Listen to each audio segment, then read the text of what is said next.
and A knockout lacking artist with agility poison in in his both footwork, hands. his A heavy boxer pressure who and doesn't solid simply blocking win, he allow him to walk destroys. his Welcome opponents to the down. narrative of a monster the top dogs in used to boxing watch don't want to tangle Rebel with. Meet beat David up every Benavidez, sparring the partner most we shunned. Facts. Yep. Not to mention the Rebel. most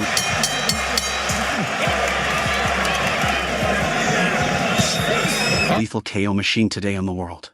David Benavidez was born in Phoenix, Arizona, on December 17, 1996. And he didn't simply walk into boxing, he was raised for it. David... Oh man, John Jack, rock with the left uppercut on the inside, again on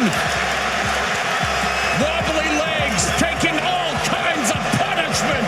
Got an offense going. Lemieux was knocked out by... David was raised in a... Johnny Kell is watching the action. He may stop this one. I think the corner is stepping up on the corner, and they may stop this one. Look at this combination by David Benavidez. Popular, the hard-hitting, the undefeated two-time WBC super middleweight champion of the world, known as the Mexican Monster, introducing David Benavidez.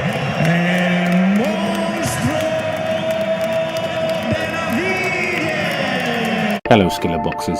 Today, we're taking a look at a truly dangerous fighter, a boxer with devastating combinations who never stops moving forward. His relentless pressure and crafty inside game make him one of the most violent boxers in the sport today. We'll break down the science behind his violence. Next level supremacy. Well, today we're going deep into just that, because we're discussing a guy who's taken the boxing world by storm. The Phoenix prodigy, the Mexican monster, David Benavidez, the unbeaten wrecking machine. But what really drives this man's incredible in-ring success? Let's break it down. Before we speak about the strength, the speed, the combos, or even the legendary stamina, let's rewind the clock. David Benavidez was born into boxing. I mean literally. His father, Jose Benavidez Sr., was his first coach. And we're not talking about a pushy parent who put gloves on his son. Nah, this was a family mission. David's elder brother, Jose Jr., was already a noted talent. So from an early age, David wasn't simply training, he was growing up surrounded by elite-level work ethic, focus, and pressure. And that forged him into steel. But here's where it gets deeper. David was an overweight kid. By age 15, he weighed over 250 pounds. Pause and think about it for a second. Most potential world champions are already lean machines by then. But David? He wasn't some kid Golden Glove star with a flawless image. He had to slog his way into greatness. He had to endure, sacrifice, reshape his physique, his behaviors, and his thinking. That metamorphosis offered him something special, something other prospects don't have. Hunger. Real, blazing, soul-deep hunger. That desire is the first element to Benavidez's success. Now let's discuss presence, because David Benavidez isn't merely successful because of heart. This man is a freak of nature, in the greatest way imaginable. He's 6 feet 2 inches, with an amazing 74-inch reach. That's cruiserweight size, at super middleweight. But here's where it gets wild. He doesn't fight like a huge guy. He fights like a fluid technician, a volume puncher, a fighter who throws 5, 6, 7 punch combos like a lightweight, while still packing the firepower to knock you into next week. That's uncommon, scary rare. David doesn't load up on every shot.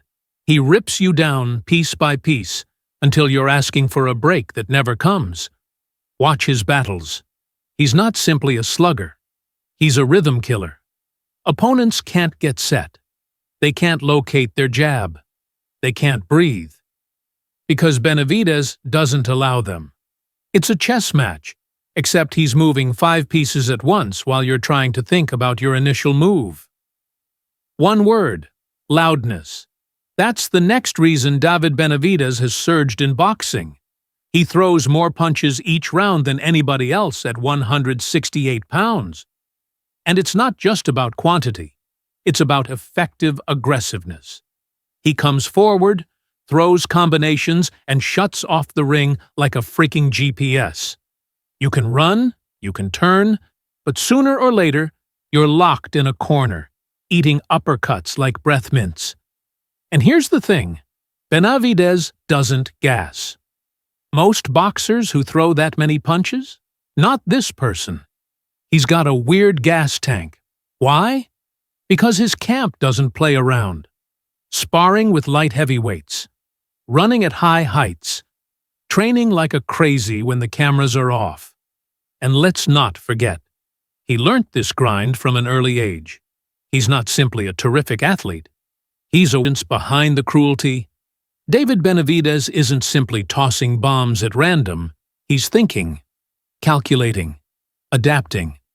Watch how he lays traps, how he employs feints, how he baits players into throwing so he can counter with that precise 1-2 down the center. He studies cinema, learns patterns, exploits vulnerabilities, cue technician. And that's the edge. That's what differentiates him from your typical knockout artist.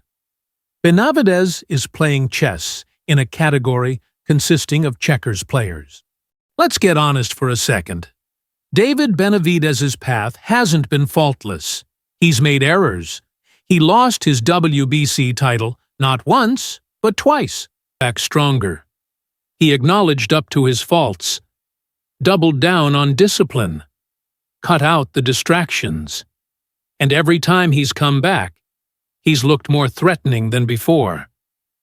Because those lessons, they kindled a fire. They heightened his attention. You can't develop greatness without setbacks, and Benavidez turned his missteps into stepping stones. That's what champions do. Phoenix. He reps his origins. He walks out with pride, yet he fights with fire. Mexican fans see a warrior. American fans perceive a beast. And together, they envision a superstar. This is a youngster who speaks your language, who lives in your culture, who boxes like a throwback, yet delivers with modern-day explosiveness. He's not simply up in the room, or should we say, the king of the division, Canelo Alvarez. David Benavidez has been calling out Canelo for years, not with disrespect, but with passion, with purpose. Because here's the deal. To be the man, you must defeat the guy. He's not waiting. He's pursuing legacy. The day those two face off, if it happens, will be a generational event for boxing. But till then, David's going on doing what he does best, smashing every single guy who dares walk in front of him. At the end of the day, David Benavidez is a fan favorite. And that's not simply because of knockouts. It's because he's genuine. No bogus, just a modest, courteous fighter outside the ring, and an utter killer inside of it. He shakes hands with admirers, takes photographs, gives credit to his opponents, but when the bell rings, it's war, and they enjoy that duality. He's the sort of warrior you want to cheer for, the person you pay to watch. Of why Benavidez isn't simply succeeding, he's becoming a star. So when we raise the question, what's the cause behind David Benavidez's success? The solution is simple, yet strong.